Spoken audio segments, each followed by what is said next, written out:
Wanna go, pretty boy?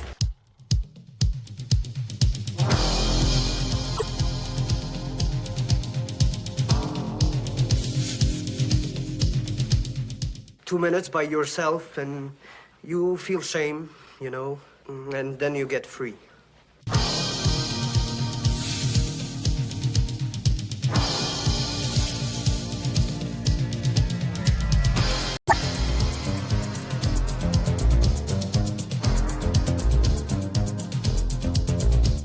The only thing better than a glass of beer is tea with Miss McGill.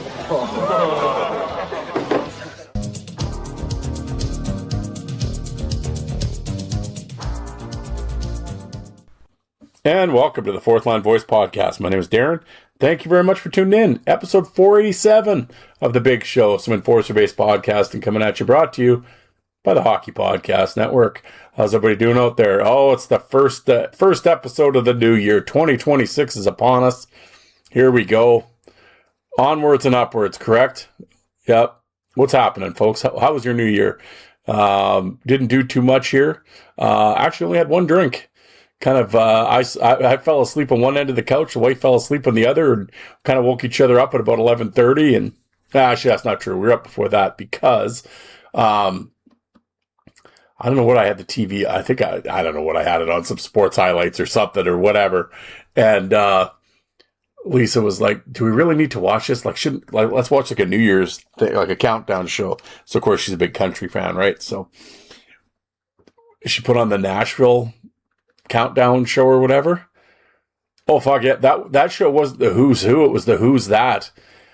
And like who's the one, what's his name now? His name just escaped me. Bert Kreischer, the comedian, always takes a shirt. That guy's a clown. I've never understood how anybody finds that guy funny anyway. He's a goof. Him and like Hardy or something. It was like the most awkward shit. Like, I don't know. And then they had a bunch of artists that sounded terrible. And I'm like, oh, what a way to ring in the new year. Oh my God. Anyway. Yeah. We're here now. Yeah. So I think the ball dropped at 12 and it was like 12:03. I was just like, yeah, I'm going to bed. I gotta say, even like when I was growing up, like, not when you're a young kid, but like when you're like, teenager, but old enough to go to bars and shit. Like here, obviously it's 18, but I mean, you know, or is it 19? 19. It's been a long time. I can't remember. It's 19, I guess. 18 in Alberta. I always thought New Year's was so lame because it's like we went to the same bar all the time. Now tonight though, we have to pay like $25 to get in, you know, instead of like just getting in. Like, and it was like nothing changed in here. What did you do? Like nothing happened. Yeah, I don't know. I always thought New Year's was just lame as shit, but you know. Anyway, we're off to a real rip-roaring, a positive start to the show here. But I know what is positive. That's right. I got hockey cards. More 1990-91 O-Pee-Chee. I'm looking forward to opening those. My week on the internet. Actually, it's been the last couple of days. It's been really something. Oh yes. You know, and it's, well, the reality of, I think I talked about this on it. See, I'm getting my podcast mixed up. Did I talk about it on the Bruised and Battered show or did I talk about it on here? Regardless, even if I did, it's new. Well, it's not, yeah. Brazen racism, we'll put it that way. I'm surprised, like I said, surprised isn't the word I want to use. I just sort of shake my head at this point, but that, I was, had a really fun live stream though last night, the Friday night fights, Friday fights on my YouTube live stream. Yeah, it was a good show last night. It was fun. We had a good group in there, a lot of chat, and drank some beers and had fun. I thought it was a really good playlist. Yeah, so that was fun. I'll talk about that. But anyway, I was talking about, somebody must have been listening about when I said, I was talking about something about NHL, like tough guys and stuff. But I'm like, I don't give a shit. I don't know who any of these people are or whatever. So I got a list sent to me. about the rankings for 2026, and I need to learn these people in the NHL. So I'm like, all right, well, I am, like I always say, I'm not, if nothing else, I am thorough, or so I will read your article, and I'll check out these we'll check out these rankings together, and let me tell you, I was suitably chastened. I will have you know. They're like, well, and then I laugh because they're like, how do you do 2 hockey podcasts, but yet, and you talk about fighting, but you don't pay attention to any of the fighters. I'm like, yeah, more or less, yeah. I mean, if they played in the 90s, I know about them, but if they played 2025, no, not so much. I mean, I watch some of the fights. I see clips. People send me clips all the time, and I follow Caden and John on social media, on Instagram, so I keep up with the minor league stuff for the Bruised and Battered show. But the NHL stuff, here and there I'll watch. I did see Wi-Fi jack up Sabern. I saw that. That was pretty good. Other than that, what did I miss? What big tilt did I, what Trevor said Ken Tasker like bout have I missed in the NHL this year? So, but apparently I'm going to figure out right quick here who to watch for. That's the who's who list. So we'll talk about that. And, I don't know. We'll see where the night takes us. But first things first, of course, I obviously have to mention again that I'm a member of the Hockey Podcast Network. I don't know. We'll see for how much longer. Oh, yeah, whatever. It's a new year, new thoughts. But anyway, sorry, folks. Stop and starting here. Yes, what was I saying? Oh, yes, member of the Hockey Podcast Network. I'm on the original content creator side myself, Joe Lazito over at the Coliseum Chronicles, the Penalty Box. Joe, I don't know, he takes Christmas off. I don't know. He's, he'll be back in the new year, though. Hopefully it's 2028, but possibly could be 2026. I don't know. When Joe takes a hiatus, I will say, Joe, I wish I should have done that. I mean, clearly he's, he talked to a Hockey Podcast Network head office, and he's using some of his vacation time because I haven't heard from Joe for a while. I mean, although like his last episode was talking about him and the kid hopping the fence or going under the fence or cutting through. There's probably more cutting through the fence to get into Canada and drive around the countryside in Ontario. And thankfully, he stayed out east. But I don't. Maybe he's been detained. I haven't heard from him for a while. Well, that's not true. Actually, I sent him a text about Happy New Year. Whatever. You got to reach out to people like that every once in a while. I like to check in on Joe, make sure he's okay, and I said, "Do you need anything for commissary or anything like that?" So apparently, smokes are money, or smokes is like currency in the joint. So maybe that's what he meant. Maybe they did detain him. Huh. Oh, well, I might see him in 9 months if he gets out on good behavior.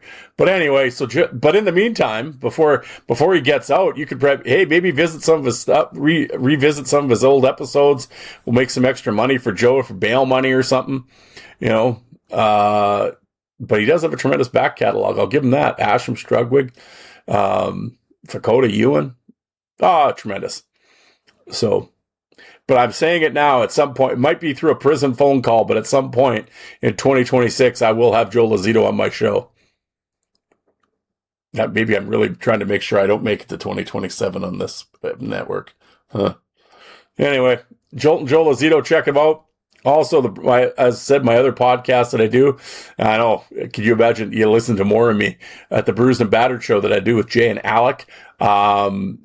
Alec was on family vacation here and over the Christmas break, so Jay and I sat down. We said Alec was a healthy scratch, and Jay and I just did a quick New Year's show. Well, quick New Year's show. I think we yapped for an hour and 40 minutes, but we talked about beer and ranted about a few things and what we liked about 2025 and what we hope to see in 2026, and nonsense that Jay and I can talk like, but we get yapping like a couple old ladies in a knitting circle, and but it was lots of fun. Jay's drinking his shit. He went and bought like six craft beer. It cost him like $36. I said, Jesus, did you come up to Canada to buy those? But yeah, these are successful podcasts these days. That says something about what people listen to. Well, there's no accounting for taste, so anyway. But check that out. And please check out social media. Fourth Line Voice on Facebook as well. Not so much on Twitter anymore, but Facebook, Instagram. Same with the Bruised and Battered Show. Facebook, Instagram. I'd love for you to give us a follow and myself a follow and interact on the pictures and get in there and the YouTube channel. We do have a Bruised and Battered YouTube channel. It's got a bunch of videos up so far. Fight videos. We are planning to start doing some live streaming and some original content stuff. Alec has some good ideas. Actually, Jay and I came up with some pretty decent ideas on the air as we were just that's what we're doing. We were basically having a spitball conference call, but we were just recording it and calling it an episode. But we actually, to be completely honest, him and I actually did come up with a couple of good ideas. It's like, holy shit, these are pretty good. We should do these. So check out the Bruised and Battered on YouTube, as well as the Fourth Line Voice on YouTube. Please subscribe to the channel. I have over 2,500 videos on there. And every Friday, Fighting Friday, I do a live stream at 11 Eastern. That's 10 Central, 9 Mountain, 8 Pacific. Know your time zones. But come join me. It's a live stream. It's a hockey fight watch along. I spin the best hits in the minors and the juniors. As I say in the tagline, it's the old, the new, and the crazy. So come check it out. I had some really good tilts yesterday. There's some good ones on there. How do you go wrong with Rocky Thompson, Brett Gallant, and Josh Gratton? And yeah, you see what I'm saying. But I think it's not just minor. It's been minor league and juniors, because as soon as I tried to do an NHL one, my shit got copyrighted and they stopped my live stream. So that was that. But I think what I'm going to try to do here for the next one is I'm going to I'm going to mix it up. Because every playlist that I make for the show I always say 60 videos. Because 60 videos, as I've timed it out, equals about an hour and 10 minutes, give or take. So that's what I want. So 60 videos. So what I'm going to do is put 20 junior, 20 minor, and 20 NHL fights. And I'm going to mix them in 1, 2, 3, 1, 2, 3, that kind of thing. Because I want to see if they'll shut the stream down or not. If I'm just in and out with them, I think it should be okay, but I'm going to give it a shot here. So, but at any rate, Fighting Friday, 11 Eastern, Fourth Line Voice YouTube channel. Please come and check it out. Join the chat. Bring your own beer. We had a lot of fun, though, on Friday, though. A lot of guys joined the chat. I've had players stop by. Steve Jiggs, Brandon Sugden, Wade Brookbank. They've stopped by in the chat before and watched for a while, and hopefully we can get more. And, yeah. And actually what I was saying, what I'd like to do in the live stream is get a player on the live stream with me and then play like 20 of his fights or 25 of his fights and just have them, as they're playing, he comments about them and, oh yeah, watch, this is where I grabbed him here and blah, blah, blah. I think that would be a lot of fun. So I've talked to a few players about doing it. They were gung-ho for it. So look for that coming here on a live stream. So, yeah, that should be fun. But, anywho, that is that. So please, like I said, subscribe to the channels and follow me on social media. I'm always putting up good stuff, I'd like to think. And same with the Bruised and Battered show. But first things first, I got to keep the lights on here, folks. I got to keep this. If I want to stay on the network, I got to do this shit. I'm going to hit you with this. But hey, it's DraftKings coming up, bowl season. Could have made some money on Illinois, boy, or Indiana. And yeah, DraftKings, promo code THPN, get $200 bonus if you sign up. Just saying, it's pretty good.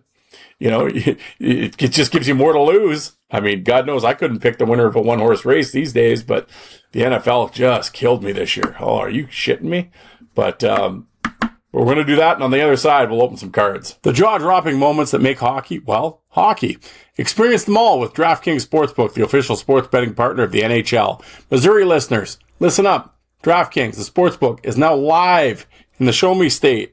New customers, this one's for you. Bet just $5, and if your bet wins, you'll get $200 in bonus bets instantly. So download the DraftKings Sportsbook app, use the promo code THPN, that's code THPN, to turn $5 into $200 in bonus bets if your bet wins in partnership with DraftKings. The crown is yours. Gambling problem? Call 1-800-GAMBLER. In New York, call 877-8-HOPE-NY or text HOPE-NY. In Connecticut, help is available for problem gambling. Call 888-789-7777 or visit ccpg.org. Please play responsibly. On behalf of the Boot Hill Casino and Resort, pass-through of per-wager tax may apply in Illinois. 21 plus age and eligibility varies by jurisdiction. Void in Ontario. Restrictions apply. Bet must win to receive bonus bets, which expire in 7 days. Minimum odds required. For additional terms and responsible gaming resources, see dkng./audio. Limited time offer. Okay, we're back. Let's open up these. I want to thank the person who, actually it was a cat at work that gave me these. He gave me a couple packs. 9091 O-Pee-Chee. And I was telling you this last episode, I opened these up and it was, the good old wax pack. It was, and he was like, "Hey, are you gonna eat the gum?" And I said, you know how much of this gum I've eaten in my lifetime. I said 91. I was eating it when it was brand new in 1991. So no, I probably won't. Here we go. I won't open. Who is the gum card? Daniel Shank. Remember this cat? Oh, this guy put up a shit ton of penalty minutes in the minors. And actually was a pretty good player. Like put up points and everything. He's a rat and stuff, but yeah. And then,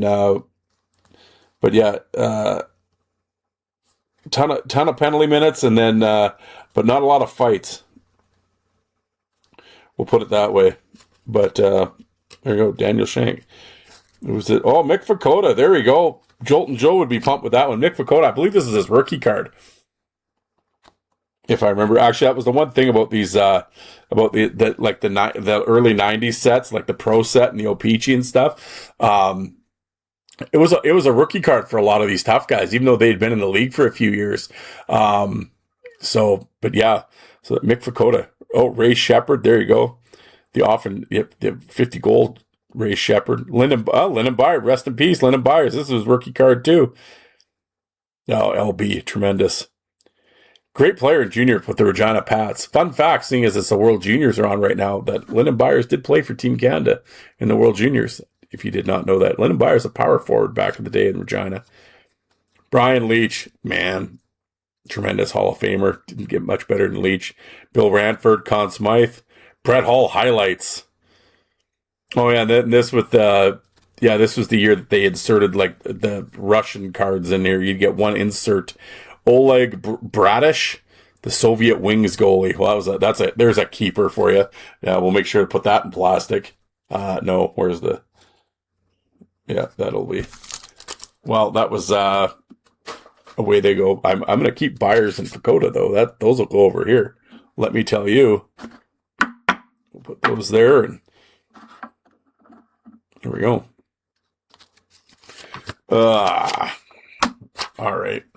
Well, now, let's get down to it. Well, actually, as I'm recording it, there was a bit of an incident today in the Southern Pro League. Something you don't actually see very often anymore. Well, you see a lot of guys at center ice yapping. They like to cruise the red line and yap. That's, a lot of guys, as they would say in the business, selling wolf tickets.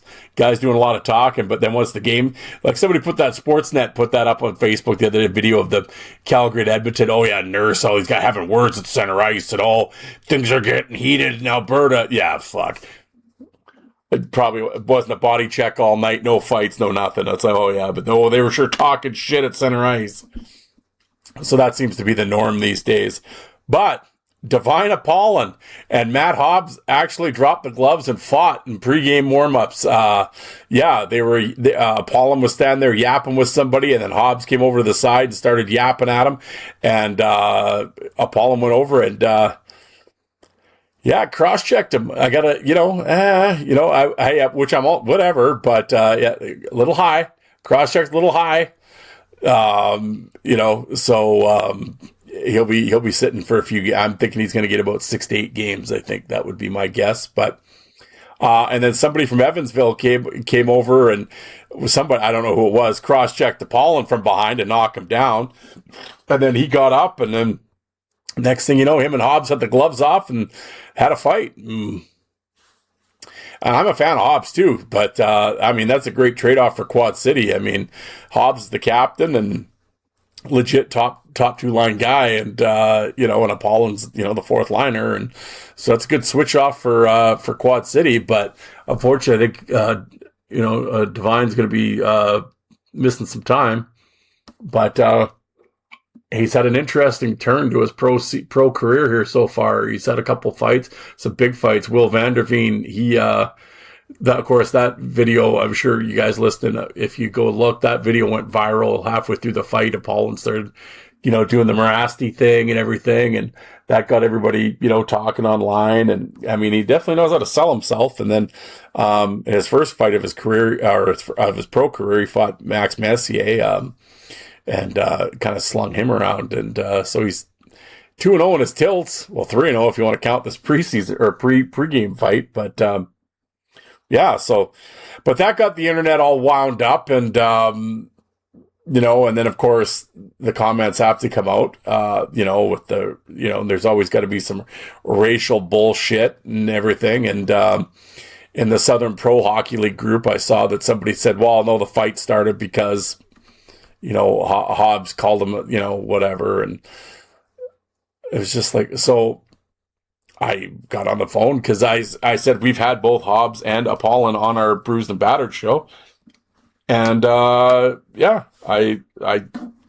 he won't care if I bring it up. I just sent a text to Divine Apollon. I said, so what happened, man? Like, what's going on? I want to, because we're going to put the video up on our channel and everything. And it's creating a lot of drama and a lot of shit, but I want to, and this is that's being said. And, and he just, whatever. But he said, no, nobody said anything racial or anything. It was just, talking, and tempers got up and away we went. But no, there was nothing racial said. So, I just went in the Southern Pro League group and just said, there was no racist shit said, and stop the bullshit, stop spreading bullshit, and just shut the fuck up and watch the game. Like, why everybody's got to be a fucking drama queen on here all the time and just create bullshit.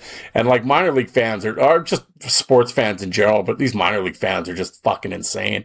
If he's not on their team, of course, it's just on and on, right? These other guys are all bitching about Apollon, oh, he's a piece of shit and everything else. Yeah, but if he played on your team, you'd own his jersey, so shut the fuck up. Like, you can't take these people seriously. But there's a bunch of jokers on there spreading bullshit. So, of course, I get a few things. Oh, yeah, like, do you have any credibility? I'm like, oh, I don't? I'm like, well, we had both guys on the show, dipshit. I can get in contact with both of them at any time. Like, and I'm like, our show doesn't, and that's the thing. On here, on Fourth Line Voice, on Bruised and Battered, or anything I've ever posted online, I don't post bullshit. I don't spread bullshit. I go to the source. If I want to know something, or if I have an opinion on something, or if I have a feeling about something or an incident in something, I will talk to an ex-player and be like, hey, like, and a couple of them, I'll mention it to them. I'm like, am I on the right? And they'll be like, yeah. Or else they'll be like, no, it would be like this or whatever. No, I go to the source. And if something happened with a said player and I have contact with them, I will ask them what happened or whatever, which I did in this case. I'm not going to just assume and shit. And I'm not going to just spread bullshit. This isn't TMZ, so this isn't gossip news. This isn't the National Enquirer for my older listeners. And I'm not getting caught up in your fucking reindeer games. And I'm going to be some fucking loser online shaking my team pom-poms and, no, I'm unbiased. Bruised and Battered, Jay and Alec are unbiased. We don't have favorite team. We don't have favorites. We don't, we're not part of the us and we crowd. No, you're getting it when I say shit on here, I say it down the middle. Like, I don't have any, there's no bias here. If, he plays on my team or this, I don't have a fucking team. I don't care about any of this shit. So no, that's why I always said, same with the Bruised and Battered. We don't have teams. So it's like, yeah, when you listen to our show, you're not getting, it's not some fan show, or it's by fans, but you know what I'm saying? It's not some like, a fan show of a certain team or whatever. Like, no. Like, we'll stick up for the boys, you know, like, we're a players show. I've always been a players podcast, but it's like, but I've said too, like I said, I've never, no, and I've openly challenged anybody, go back and look at my years and years and thousands of social media posts. Find me an example of when I shit talked anybody, a player. These fucking brutally kids. I've never said that. I've always said I'll shit on actions that they do. If they do something stupid, I'll say it was stupid. It doesn't matter who it is. Well, just the other day, just the last episode with on the Bruised and Battered show, when Nico Blatchman got the 5-game suspension for the pregame bullshit, he went across the red line and hit the goalie. Knocked him. It wasn't a big deal. Knocked him down. To me, a bunch of fucking nothing. But they gave him 5 games for it. Whatever. But I said on the show, I said that was a stupid play on Nico's part. He should know better. He knows the league's looking to do something to him. They're looking for an excuse, and he gave him one. And it was a bad suspension. And I would say it if he was sitting right here beside me. And I'm a huge fan of Nico Blatchman. He's done a lot he's been on our show a bunch of times. I'm a huge fan. But it was a stupid play. And I said it on the air. And we've said it before. His last suspension, we gave him shit last year on the air. Well, he agreed with us. Like, he said it was stupid. You know? But we're not calling him a piece of shit or anything like that. We just said it was a stupid play. But I get it. Tempers get up and you lose your shit for a second. And I mean, you know, whatever. We've all been there. You know? But at the same time, if you do something dumb, I'm going to call you on it. You know, and like I said, I would do it if he was sitting right here, right beside me. But like I said, I'll shit on Aggie, but I'm not going to shit on the players. Because one, I don't have any credibility to do that. But it sure doesn't stop other people online from doing it. That's all they do. These fucking couch surfers. It's embarrassing. And it's just getting more embarrassing by the day. And, you know, and I was going to say, and I've said it on here before with the Divine Apollon, you know, and for those that don't know, he's a 20-year-old black kid, big kid, you know, came up from the NA and was in Junior A, and, you know, and he's 20 years old and turned pro here just a couple weeks ago with the Quad City Storm. And big bastard, man, about 6'3", 240, got a real LaRock vibe to him, actually. And, looks like a young LaRock, left-handed, big, brings him in like that. And, yeah, but, you know, and I had him on the show, nice kid, speaks well. I mean, he's great. And, you know, and I'm cheering for him. And I've heard about him for the last 3 years. You know, I've had friends that were coaching that were like, you got to check this guy out. Like, yeah, he's a big bastard, man. He's tough as shit. And, yeah, so I was pumped to see him turn pro here. And, it was fun to have him on the show. And, yeah, Bruised and Battered show again. It's not the Fourth Line. It's not like, no, you didn't miss an interview on the Fourth Line, boys. It's the Bruised and Battered. But yeah, I had him on, and but yeah, and I think, but I said it on here a couple episodes ago. Yeah, I can't. There's the racial bullshit is again. Sadly, I can't say. I was going to say it's unbelievable, but that's not the right word to use, because you know what the sad thing is? It's not unbelievable anymore. It's actually quite sad and almost expected. So as soon as this shit happened in I'm like, oh, here we go. Yeah, watch this now. Sure enough, up it starts online. And like I said, and these people, and it's not just, unknown egg 1822 saying racial shit. No, it's not. You look at the one guy who's going on, monkey this and fuck, all your stupid shit talk. Oh, and you look, there he is. Oh, he's a wife with 2 kids. Oh, and they're standing in front of Disney World with but you just got no problem going around throwing out racial bullshit online.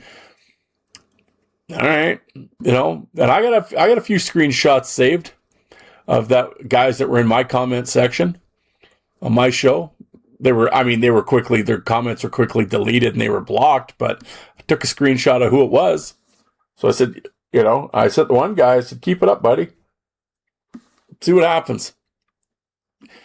You can go on your page and have your little clan rally over on your Facebook page and beat it. Don't do it on my shit. You know, go out in the woods with your costumes on with your little goofy hats and, you know, go burn a cross somewhere, you fucking loser. but don't do it on my page. But because that ain't gonna last long here. But yeah, and then out it came again tonight. And it's just so fucking pathetic. What are we doing? 2026 and nothing's changed in how many years? Yeah. I don't know. Embarrassing. But yeah, and like I said, I've stuck to that was my I hate New Year's resolution. I'm not gonna say, but I said that was my social media resolution. I said I am not entertaining you idiots anymore. I'm not bantering with you anymore. I am done with the trolls and the idiots. Well, racial shit, I would have just banned you anyway. But that's not anything new. But no, just these online trolls and all this horse shit. You're not going to be on the Fourth Line Voice pages. I'm blocking you. I'm deleting your comments. I'm not playing with you. Go somewhere else. Go on your own. You can go post your bullshit on your own page. Like I said, do anything you want. That's your right to go do that. But you're not doing it on my shit. And same thing on my YouTube channel. If you're going to leave some stupid ass comment in one of my videos, that ain't happening. I mean, I wish I could block you on YouTube, but I'll erase your comment. It's not. Like every couple days, I'll go and check the comment. Like I can just go hit content and then all the new comments will come up and I'll quickly scroll through them. And most of them are good. But it's like, yeah, if you're going to post stupid shit. No, I'm not just saying, oh, I think so-and-so won that fight. I'm not talking about that. But no, there's lots of ignorant shit that gets posted, just stupid shit. Well, it's not going to be on my videos because that ain't happening. Just like it's not going to be on my social media. So, anybody out there thinking that you're going to be some fucking smart ass on my social media pages? No. No more. I'm not playing anymore. And yeah, it's just stupid shit. You're a grown adult and you're like, that's how you spend your time is trolling on Facebook. Like you're a fucking loser. Like get a life. But anyway, moving on. Yeah. Well, let's get to this list here. Like, I'm curious about this list that of all of these NHL tough guys that I need to learn. So, all right, let's get to this.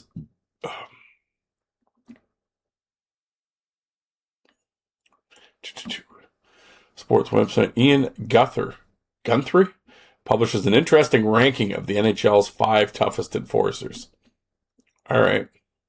The latest ranking of the NHL tough guys is released. I didn't know there was old rankings of tough guys released. I didn't know. Well, I didn't know there was a.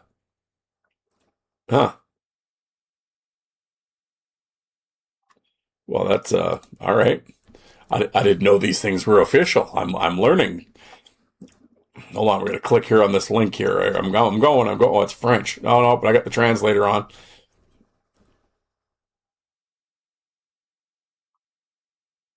This page can't be translated. Why not?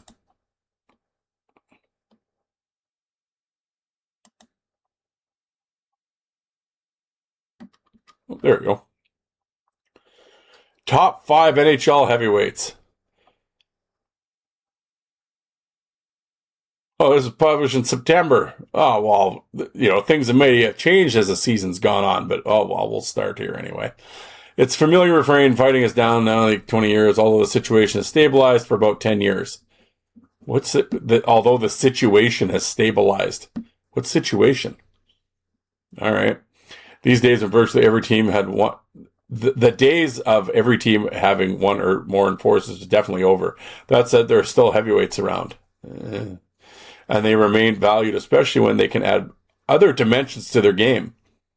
The 6-year, $18 million contract signed by Olivier last spring is proof of that. All right. 2025, still opposing figures, feared players whom have small sections some of the players are willing to face. All right. Here are the 5 most intimidating fighters in the NHL. So, okay, here we go. I'm excited. I'm going to learn something today. Here we go. Matthew Olivier. All right, we're at the top of the list here. A 28-year-old Quebec native had an astonishing 24-25 season, scoring no fewer than 18 goals. Did he really score 18 goals? Goddamn, that is pretty good. There you go. It's quite a contribution for someone who has also established himself as NHL's number one heavyweight. All right. Olivier dropped the gloves 15 times last season, the highest total in the NHL. It's his highest total in the NHL. How times have changed. 6'1", 226. He's not the most imposing of tough guys. Olivier compensates with excellent technique and his ability to counterattack very quickly when his opponent makes a run. All right. I mean, I'm down with Olivier. I did a player spotlight on him, and I went back and watched this stuff. All right. You know. Well, and that's the thing. Like, and before I keep scrolling here, I have nothing against, because I'm sure Delort Reeves and all these guys are going to come up. Well, fuck, who else is they going to talk about? But I mean, I have nothing against. That's the thing. I should preface this. I don't know why I have to, but on this show, like, I mean, I don't shit on today's guys. I shit on today's game and the mindset about it. But have I ever shit on Olivier or any of these people? Like, no. They're a product of the environment. They're a product of the times.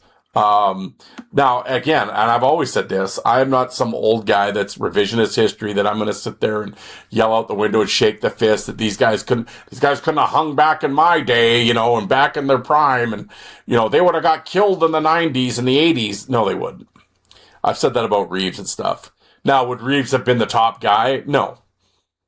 Could he have hung in any era? Yes, he could. Yes, very easily. So, like, let's stop that horse shit and that nonsense. Like, all these guys just get smoked back in the day. Like, I've always brought up, well, like, Torrey Robertson and Brian Curran and Nevin Marquardt and all these people managed to survive hundreds and hundreds of NHL games and fights. Are they smoking Olivier and Delorier and all these guys? No. So, if Neil Sheehy can play hundreds of NHL games and have fights, I'm pretty sure anybody playing today could. So now again, whatever. I mean, I guess that's not setting the bar really high, because I don't think anybody had Neil Sheehy in their top 10 year by year, but you know what I'm saying. Could these guys have been number one guy? No. Are they going to get killed in every fight they would have? No. Could they beat some top guys? Yes. Of course they could. Could whoever, Olivier or Ryan Reeves, could they have fought Marty McSorley and stood in there? Yeah. Could they have fought Darren Langdon or Gino Ojic or Ty Domi and stood in there? Yeah. So this idea that they would get smoked, well, no, they wouldn't. Like, what are you talking about? Now, am I saying they're standing there going toe-to-toe with Dave Brown and Probert and Twist and knocking people? No, I'm not saying that either. But I'm just like, let's just stop with the whole, these guys today couldn't go back. Yeah, they could. Like, just, settle down. But I will say with these new guys, there would have to be an adjustment on their part, because they would obviously have to fight a lot more, so... we'll see if they could have, but 15 fights from Olivier last year. I mean, that's a solid run. I mean, let's not act like everybody was putting up 30 and 40 fights in the NHL back in the day. I mean, 15 would drop you comfortably in the middle.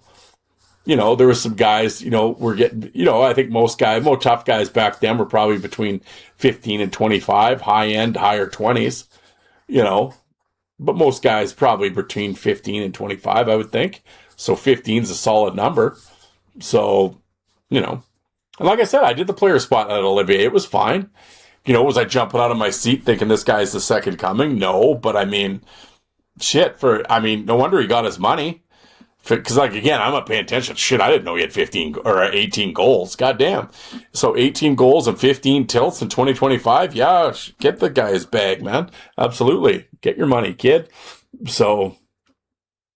there we go. So again, as I'm doing this list, I mean, I'll have little jokes, whatever. But it's like, I'm not knocking it. I like these guys. What? Again, that's what I said to the one guy who was kind of arguing with me. Like, the guy sent me the list and stuff, and he kind of whatever. I know he listens to the show and whatever. You'll know what I'm talking about. But I mean, we kind of went back. We weren't like motherfucking each other, but I was just like, no. And this is the misconception that all of a sudden, like, I hate Delorier and all these guys. Why would I hate them?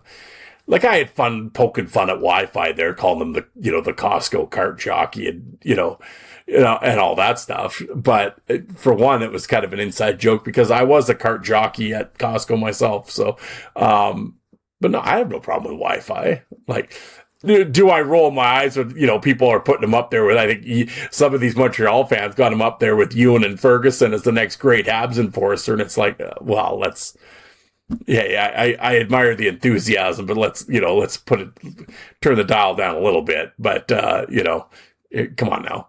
But I don't have a problem with the kid. Again, another guy I did a player spotlight on. I thought there was a lot of overhyped stuff there. But remember, it might have been this guy. Remember, it was a couple episodes ago. They had his record was 18 undefeated or whoever the fuck it was. I can't remember now. But so I went and watched all the fights myself and did my own ranking, and it was fine. I said the way I called it, I think the majority of his fights were draws, but he didn't have many losses.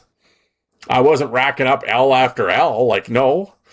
I wasn't giving him some of the wins that they gave him. I was like, I think you're being a little, you got the red and white glasses on a little bit. But I mean, no. So again, when I'm doing this list, I'm not knocking these guys. Why would I knock them? Just because I don't watch. I don't watch because the game sucks. It's boring as shit to me. But again, I'm not saying I'm sitting here saying, McDavid and these guys stink. Like, that's the thing when I say people, I said, when hockey sucks, I don't like watching. I'm not saying the talent level I guess this is why you gotta preface this shit. I shouldn't have to, but at this point, I'm not saying the players suck because that would be ridiculous. Why would I say that? The athletes are bigger, better, faster, stronger than they ever were before because they have the science, the equipment, the training. It's evolution in every sport. Come on.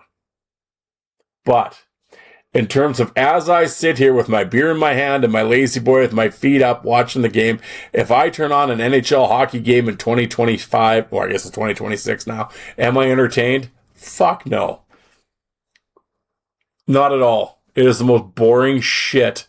And it's been like that for a decade plus for me. So that's why I don't watch. When I say hockey sucks, it's because I find it boring. Nothing's happening. Nobody's doing anything. So that's why it has nothing to do with the actual personnel. Or, I mean, that's why it's boring, is because of the personnel. But it is the mindset. It is the game that they grew up in and playing. So this is what they bring. So it is what has been drilled into their heads. This is the mindset. So this is where we're at, folks. So no, when I'm doing this shit, I'm not knocking the players. So, yeah. So anyway. Okay, let's get on with this list. Sorry, I was just looking at a real professional here, looking at a text message. Who's next? Oh, Delorier. There we go. The popular D-Lo is now 34 years old. Shit, he's that old? Oh. And has been limited to 31 games last season, but he remains a feared fighter throughout the NHL like his fellow countryman Olivier. Delorier isn't the biggest heavyweight, but his vast experience and long reach give him some significant advantage. He has 1 year left on his contract with the Flyers, and it's safe to bet that the team's new coach, Rick Tocchet, won't mind what he can still contribute. Well, I wouldn't think Tocchet would. I would think he'd have Delorier around. There we go. All right. Next. Oh, yeah, Wi-Fi. Okay. There's no doubt that the sheriff. See, this is... Yeah, come on now. Enjoys a solid reputation throughout the NHL as a fighter. The Canadiens' number 72 doesn't back down from anyone, rarely loses, and knows how to make his fights spectacular. Arbor always goes out of his way to develop a knack for using his left hand effectively and his right's too tightly trapped by his opponent. This threw a few opponents off balance last season. Again, I have nothing against Wi-Fi. I will say this is a French newspaper that I'm reading. So again, this goes back to what I was saying before with Montreal fans. When I did the player spotlight on Wi-Fi, I don't know if I would say his fights were spectacular. But all right. But I'm not knocking the kid. I actually liked him because like guy would get hit, he'd come in, he plays like I like the style and shit. But I'm like, I'm not ranking him up there with Vandenbush and Cummins in terms of excitement. But that's just me. Next, Marcus Foligno. All right. The Wild's veteran fought 9 times last season, only lost once, according to the Sports Geek. Who the fuck is a sportsgeek.com? But okay. No offense, but all right. But who did he face to achieve such a great record? Well, that's a good question. Guys like Tanner Jeannot, Mark McCarron, Keegan Kolazar, twice, Mark Kostelic, and Garnet Hathaway. Perhaps the most underrated tough guy in the league. All right. Now, see, like, and again, I'm not trying to knock the boys or whatever. Tanner Jeannot is the only name I know on that list that they just said. So, I mean, it's Marcus Foligno. Their dad was cool as shit. I was down with Mike Foligno, and I like the Foligno kids. I have seen some of their stuff. And I've seen interviews with them and shit. They know how to handle themselves. They're pro guys. They're old school. Would I have Marcus Foligno in a top 5 heavyweight? No, I wouldn't. But because if the next name, because that's 4, and I haven't seen if the other name's not on here, I would not put them ahead of them. But I have no problem. I like the Folignos. Like I said, I like their dad. I still want to, like, if they ever played in an outdoor game or one of these winter classics, the Folignos. If one of them would come out rocking one of their dad's old lids, tremendous. Anyway, number 5. Okay, yeah. See now, number 5 is Mark Kostelic. For one, is this Ed's kid? Because, all right, I don't know who that is. To be honest, I've never heard of Mark Kostelic. I haven't. Well, but I've heard the name. I knew Costello. I've heard the name, but I have never laid eyes on him in a fight. I don't know what he fights like or whatever. So, okay. So I guess maybe I should shut the fuck up then. Because if I've never seen, his 10 fights last season placed him second in the, he had 10 fights. There you go. Tied with Brandon Duheim, Washington. Again, I don't know who the fuck that is. Who is more of a good middleweight. All right. Costello doesn't necessarily inspire fear into his opponents, but he remains a tough fighter, difficult to face, and he didn't look bad against Matthew Olivier or Luke Shen. All right, amongst others. Again,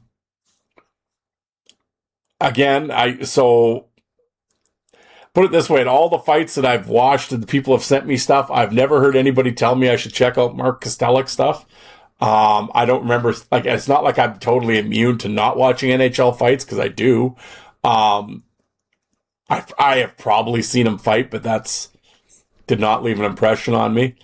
And not having Reeves on the list to me is ridiculous.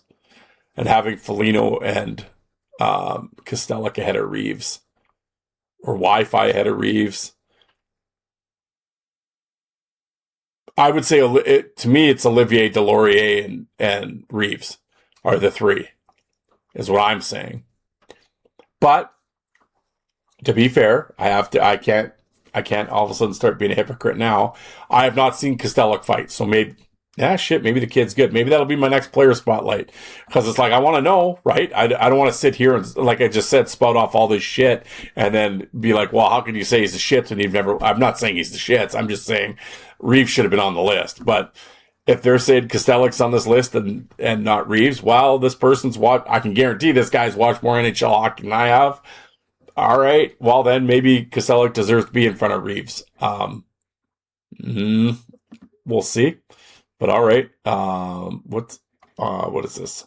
Honorable mentions. Well, Ryan Reeves is his first one. Revo is in the throes of decline at 38 after being the NHL's heavyweight champ for several years. That said, he's still got it, and it's quite possible he could demonstrate it again in San Jose. Well, again, this article's at the start of the year, but Reeves has looked good in the couple fights that he's had this year. He's looked really good, actually. So, he's still got it. He definitely still has it. Here's Michael McCarron of McCarron. Again, the Predators had the were the most aggressive team in the NHL last season with 37 fights. The former Canadiens' first-round pick was involved in 9 of them. McCarron isn't the most solid skater, but he's huge and throws bombs. All right, well, here's another. All right, well, hold on. I'm going to write this down because, again, I honestly, and I'm not trying to like be coy here or trying to like make my point or anything like that. I don't know who this guy is. I've never heard of his name. Who is that? Oh, and Kostelic. All right. Well, these are 2 guys here. So, all right. I wrote that down. Those are going to be some future player spotlights because I do not want to be accused of not knowing. So, okay. Oh, Matt Rempe. He's very tall, but not particularly strong. He often loses his fights. He's especially dangerous when he uses his questionable checks. That said, yeah, okay. He'll likely improve his punching skills and could end up being one of the best because he never backs down. No, Rempe never does back down. And like I was saying before, Rempe needs to learn to fight like a big man. Because she was on a live stream last night. I said that because who was he fighting? I had Rempe on the live stream when he was with Hartford. Was it Arsenault? He had a really good fight with somebody. But he fights he fights little. Like he grabs and he leans in. It's like, no, you need to lean back. You need to learn how to use your size. Here I am, Mr. Authority, giving Matt Rempe fighting tips. But it's true. He needs to use his size and stretch guys out and lean back. But he'll put his chin in and go for it. I don't know if you're a fight fan. How do you not like Matt Rempe? I'm down with Rempe. He's cool as shit, man. Fucking big kid, throws hits. He's an asshole. He goes for it. Yeah. Ross Johnson goddamn Lazito wrote this article. He's only played 43 games last season. He got into 4 fights with Johnson's a massive player. He's particularly vicious. One of the toughest guys to play against in the league. Yeah, see, that's the thing. I often kind of give Joe grief on this because I know he's a big Ross Johnson guy. I don't see the Ross Johnson thing. I don't. I've did a player spotlight on him. I've watched his fights. Again, I have nothing against the kid. Hey, I'm glad he's in the league rather than not being in the league. I'll put it that way. It's not like I want him replaced by some college kid. But in terms of like this big, vicious, tough guy and shit, I don't see it. But, but again, I did a player spotlight and stuff, but I mean, that was, do I, commit this to memory chapter and verse? No. But again, am I happy Ross Johnson's in the league? Absolutely. Do I think he's the destroyer of man? No. But I'm, all right. Tyler Tucker of St. Louis, although less well known. I have never heard that name in my life. Still fought 7 times last year, not against easy opponents. He quietly building a reputation. It's really quiet, I'll tell you that. Jack McBain, 8 fights last year, 6'4", fellow pro. I don't know who that. If he plays for the Utah as a hockey team. I'm just kidding. I did know that, but I don't know who Jack McBain is. Tom Wilson, I've heard of him. He's on Team Canada now. Oh, apparently we have goons on Team Canada at the Olympics now. I said, if you think Tom Wilson's a goon, you don't know what a goon is.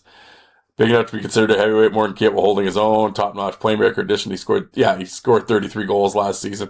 33 goals, and he runs around and hits everybody. They don't know why he's on Team Canada. Instead, why didn't they take Scheifele? Because they have 9 Scheifele's already. Why? This isn't Sega Genesis. You don't need 4 lines of scorers. You need something different. Tom Wilson's exactly what they need. You fucking idiots. But, all right. Tanner Janot, I have heard of him. He's a Saskatchewan kid, I think. Well, less this little 3 or 4 years, Janot remains focused. A ferocious fighter will be more at home than ever in a Bruins uniform. All right. Yeah, well, that's it. It's all right. Well, like I said, I wrote some names down here. Oh, I'm going to write these down too. Was it Tyler Tucker? All right, Tyler Tucker and Jack McBain. Well, there, I have a homework assignment, and I'm serious. I'll go look these guys up. I'll go check out their stuff. Because, like I said, I do not want to be accused of not being thorough. So, yeah. No, and see that's what, and this, this is why I like doing the show. It's like it's shit like this, right? I got called on my shit. I got called out, and all right, I'll take it to heart. Like I said, okay. He's like, oh, you sit on there all the time, you talk about stuff, and this guy sucks, and blah blah blah. I think he was taking some editorial liberty on what I was saying. I had to obviously qualify that. I'm not saying anything. Like, again, I'm not saying, oh, Jack McBain, he's a piece of shit, he sucks ass, couldn't have hung in the 90s. I don't know who the fuck he is, so I can't say anything. And that's what I was saying with Kostelic. I can't really knock him being on the list because I don't remember any of his fights. Now, it could be said, well, if he was really, I would remember it if it was, but regardless. Okay. I can't sit there and say a guy sucks ass when I've never seen him fight, or I don't remember any of his fights. So, like, again, that would be very hypocritical on my point. So I'm not going to do that. I will go check out his stuff, and I'll check out these 4 guys, and I will give you my findings here in a future episode. I'm sure everybody's on their edge of their seat for that, but hopefully next week I will have an interview for you. I am working on one with, I think I brought it up last episode. Curtis Gabriel and I have been talking, and I hope to have an episode out with him right away. So, but yeah, guys, there we go. Wrapped up. That's 55 minutes of your life you'll never get back. But, so let's, we'll follow along here with these new guys. Let's not be racist and, don't say stupid shit on my social media, and we'll all be fine for 2026. But, no, I will end with this here. It's like it's not a resolution or anything like that, but I mentioned it a little bit last episode when I was talking about the new year, but I will talk about this and then I will let you go on your commute or your workout on your treadmill or whatever you happen to be doing right now. No, as we enter 2026 here, I'm going to keep rolling. I have talked to some players. The interviews, like I said, I legit have to be in the mood these days to do interviews. I work 60, 70 hours. It should slow down a little bit in the winter here. But when I get home, it's like, I just want to get in my fucking Bob's Burgers, pajama pants, sit in my lazy boy and close my eyes for about an hour and a half, 2 hours. Then I get up, we make supper, eat supper, whatever. And then at the interviews, my perfect interview time for me is 7:30. If I can do a 7:30 interview, that's great. Because I've gotten home, I've got my relaxed time in, I've had some supper, the dishes are done. Lisa's upstairs doing the school work or watching her TV shows. I'll get down here. All right, here we go. And I'm ready to go. I'm recharged. When the interview is at 3:00, right when I get home from work, I hate it. And you could probably hear it in I try to have some enthusiasm, but I do not like doing it right after work. And, but if that's what the guest needs, I will do whatever is best for the guest, but I prefer not to do that. I prefer it in the evening. Having said all this, so that is why, and I'm not going to go into the whole ghosting thing and all that shit, because that definitely kills your passion for doing interviews. And my passion has been waning for about a couple of years now on interviews. I don't do them as much as I used to. I just don't like them, really. Now, I'm not saying, if I interview you, I'm not going to like the experience or whatever. It has nothing to do with the guys I'm interviewing. They've been fine. I haven't had, of all the 100+ interviews that I've done, there's been a couple that were a little, whatever. I wasn't really happy with the person, and I don't think they were really happy to be doing it, and it was sort of just whatever, in and out, and yeah, thanks, click, bye, boom, whatever. But overall, no, I enjoy it. I talk to them well for before, a long time after, and we have fun and have some laughs, and and make a connection that way. No, that part of it's great. I'm not knocking the guys. I'm just saying the whole interview process, because there's research hour-plus research that goes into this, at least. Shit like that. Setting up a time, blah, blah, blah. There's a lot that goes into this shit that people that have never done it, you guys listening, that you don't understand what goes on behind the scenes. So there is a lot of shit that goes involved in this, and it gets tiresome after a while, especially at 487 episodes. But anyway, my point is, because I don't know if I've said this on the show before, there has been, more than a few times, especially in the last little bit, I've thought about retiring the fourth line voice and just doing the Bruised and Battered show. And because it's easy, I just do it with Alec and Jay. And to be completely honest, they actually do most of the work. I always say I'm in the back seat chiming in pretty much. But I was just going to focus on that. I kind of just figured the fourth line voice has kind of run its course and, whatever. But then I kind of get a kick in the ass and I get rejuvenated and it's like, okay. Then a part of me is like, well, no, but I do enjoy coming down in the basement and then, like I said, doing these lists or doing a player spotlight or, because a player spotlight's almost like back in the day, like doing a book report. Like you read the book and you discover it, you enjoy it, and then now you tell people about it. That's kind of what I like about the player spotlight. It's like going down that rabbit hole, learning about a new player. Or, like I said, I'm going to learn about Kostelic and Tyler Tucker and McBain and these kids. And it's like, it's exciting, right? Now maybe after you watch the fights and you're like, but you're now informed, you now know. So that's what I plan on doing. So, so I get it's the discovery I enjoy. The results might not be what I enjoy, but the discovery of same is what I enjoy doing. And I enjoy coming down and talking to you guys, fellow fight fans, or maybe it's something that you guys have never heard of, and I turn you on to that guy. You guys check him out. Oh, goddamn, this guy's cool and whatever. That's the fun part. That's what I enjoy about this show. I love coming down here ranting and raving and, my week on the internet, tell you about some pinhead that I got mad at in Subway or something. That's fun. It's fun for me. It's a good outlet for me. So I enjoy the podcast for that. But, I was going to actually, at episode 400, I was going to call it a day. That was going to be my last episode. And I'd go out at 400. I thought that'd be kind of cool and whatever. And then, maybe I'll keep going to 450 maybe. We'll see how I feel then. And it's always, we'll see how I feel kind of thing. But entering 2026 and rolling on, it's, I had recently got a couple. Well, it was actually somebody I talked to during the live stream that I talked to, and then they sent me a message after. And, I'm not going to expose this business on who it is, but, well, not that his name would mean anything to you guys anyway, but, and then there was two players that got a hold of me recently that I talked to, that I talk to on a fairly regular basis that I enjoy talking to. And they sent me unsolicited, just out of the blue text messages. And it was cool. And, yeah.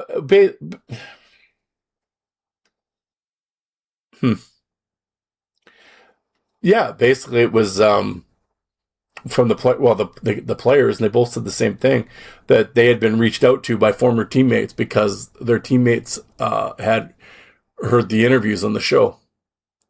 And the one guy saw the picture of I had put a picture up of a guy, and, the teammate got a hold of me and, oh yeah, we played back together. We played back in the day. And I was like, yeah, I know. I interviewed him for the show a few months, but oh, really? Yeah. Oh yeah, really? I'd love to hear that. So, I sent him a link to it. And then the guy got back to me a couple of days later and was like, yeah, it was a great interview and he's a good dude. And, yeah, we've lost touch over the years, but I would love to get a hold of him again and whatever. And, I reached back forth and I'm like, yeah, here's his number. And, yeah, I guess the guy ended up phoning him, and they ended up having about an hour and a half conversation on the phone because it had been like over 10 years since they had talked, and they had a great conversation. And actually, they ended up meeting up and having a couple beers and had a dinner together and really enjoyed it. And their wives met and everything else, and basically it was they were thanking me for basically being the conduit for that reunion, so to speak, and which was cool, man. It was good to hear. And another player reached out and said the same thing. And that was really cool that I could bring back those people, be some small part in being the facilitator of getting them back together, which was, like I said, was great to hear. And and then the other one was like I said, the guy from the chat and or from the live stream coming back, chatting with me, and then and another guy. Actually, I've had some really nice messages here in the last little while, and I don't know if it's because it was the end of the year, people are or Christmas, or people get in that spirit, and you know, and I'm the same way. I'm not judging them or anything for it, because I think we're all in that boat. You know, we somehow, sadly, sometimes we need, not sadly, but I think sometimes we need, like, air quotes, special occasions or some, you know, a new year or a Christmas or whatever to reach out to people. And I'm the same way. I'm not judging anybody. You know, and it's too, maybe we should probably focus on, maybe we should try to do that all the time, right? Year round, instead of just, you know, once a year or whatever. But regardless, I had people reach out to me and had some really nice messages,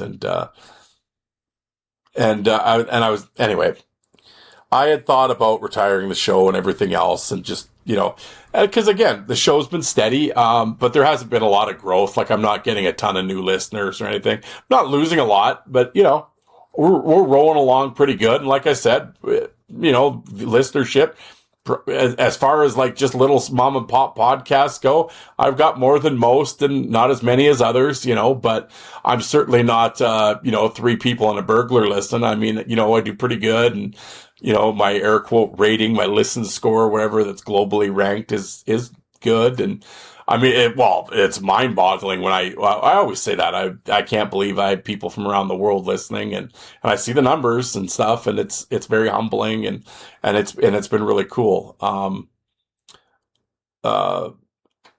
Yeah, so that part has been great. But I was going to say in terms of,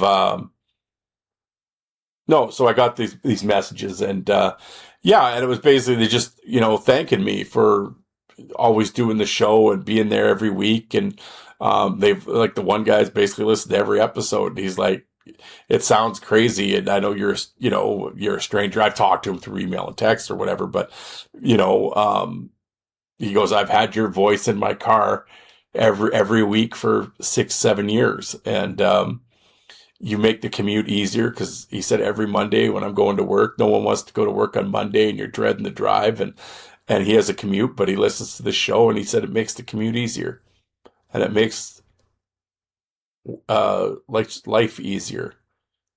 Now, I'm not trying to be dramatic with it, and, like, you know, but you know what I'm saying. It just, when you have that, when you can affect someone that way, in terms of you bring a little something to a little bit of, because we're all searching for that little bit of joy, right? Because we all have our work that we need to do and the commitments that we have, and, you know, and we just want to, you know, run away to a beach or jump in the ocean somewhere is all you really want to do, but, you know, you can't, right? You have life commitments that you need to do. If I could be a part of something that brings someone happiness for an hour and a half or whatever a week, that was really cool to hear. And, yeah, and I've always said that's, you know, that's what's always sort of stopped me from retiring the show is, I've had numerous emails and conversations and text messages and, DMs online about this topic, and you get the positive feedback, and I've heard that from lots of people that, you know, it's become part of their daily or their weekly routine, and they love this interview, and they go back and they still listen to this interview, and you're funny, or you do this, or I love your rants, or, you know, whatever it may be. I like the player spotlights. I like when you open the hockey cards, or, you know, you hear all that stuff, and it, you know, and it always, of course, it always makes you feel good when you hear that stuff. But when you sit and realize that the impact that you have on, you know, again, a very small, I'm not saying I'm changing lives. I'm not, nothing like that. But I'm just saying, when you can impact somebody's life and give them a little bit of joy in this world, you know, and it makes maybe their work, like I said, makes their work commute a little easier. Because we all want that Monday morning, because we're all, you know, as we're behind the wheel. That's cool. And it just kind of reaffirmed why I do this and why I come down here and drag myself down here once a week. And because there's been a lot of episodes, it's like, oh, fuck, I got to go record something. All right. You know, and then, you know, once I get going and kind of, all right, you know, and, you know, halfway through the episode, I'm fired up because somebody got me mad or something, you know, but, anyway, I want to thank you guys, all you guys, for listening and always being there and supporting the show, and on the YouTube channel or coming to the live streams. And thank you. And thank you for the kind messages. That it means a lot, and I, like I said, sometimes, you always sort of tend to focus on the negative ones that you get. For every 10 great reviews you get, you remember the one negative, one word for word. But no, thank you very much. And you people, but yeah, you guys inspire me to keep going. Because like I said, there's been a couple times now where I came really close to retiring the show, because it was like, enough is enough. How many times can we go around and around? But when you get messages from people saying, no, man, like, now again, I'm not saying this for some, no, I want a whole bunch of people to flood my inbox telling me not to quit, but when, that's why I've never said it on here. I'm never going to say it out loud. I'm not looking to get, some sympathy, DMs or anything. Not at all. That's not why I'm bringing this up, but it was, but I am going to say that, yeah, there has been times lately that it was getting, okay, maybe at 450, it'll be enough, or some, whatever, maybe. And so, as I say at 47, as I get into at 500 here in a couple months, yeah, I will not, it won't be the end. So I am going. There's some things I still want to do and some people I still want to interview. And I think there's still stuff that needs to be said, and have fun with it. And, again, at the end of the day, it's just a little hockey fight podcast. I'm not here to change the world or try to become famous from this or anything like that. I just want to give, the players a platform to tell their story. I said the other day when I was on Rob Chef's show, when he interviewed me, I said, because he asked me the origin of the fourth line voice. I said, it goes back to the famous CM Punk voice that I felt everybody was, the hockey media and the world at the time was shitting all over the fighters and everything else, and I was going to be their voice. So I said I was a voice of the voiceless, fourth line voice. That's where the name came from, if anybody was ever wondering how I came up with that name. But yeah, and that's why I do it, and that's why I'm going to continue to do it. And make a presence online about sharing pictures and sharing videos of the past and the present, and give these guys a voice. Because, like I said, it's always easy for people to put up pictures of Crosby and McDavid and on, but who's talking about Divine Apollon and Max Messier and Ryan Reeves and Darren Langdon and Ryan Vandenbush, or Justin McPolin and Brandon Sugden? I am, and just me. So, and the Bruce the Battered show, talking about the new guys. But I think someone has to. So that's why I'm here. I'm not a flavor of the month. I'm not just jumping on something to be popular, like some of these posers do. And I've been here since the beginning, and I'm going to stay here. And it's going to be a while before this old man shuts it down. So, I will be here for the near future anyway. For 2026, I'll be around. And, yeah, and I'll try to do some more interviews. And like I always say, try to do better next time. All right, everybody, let's enjoy. Everybody, Happy New Year. 2026, here we are. Here we come. Talk to you guys next week.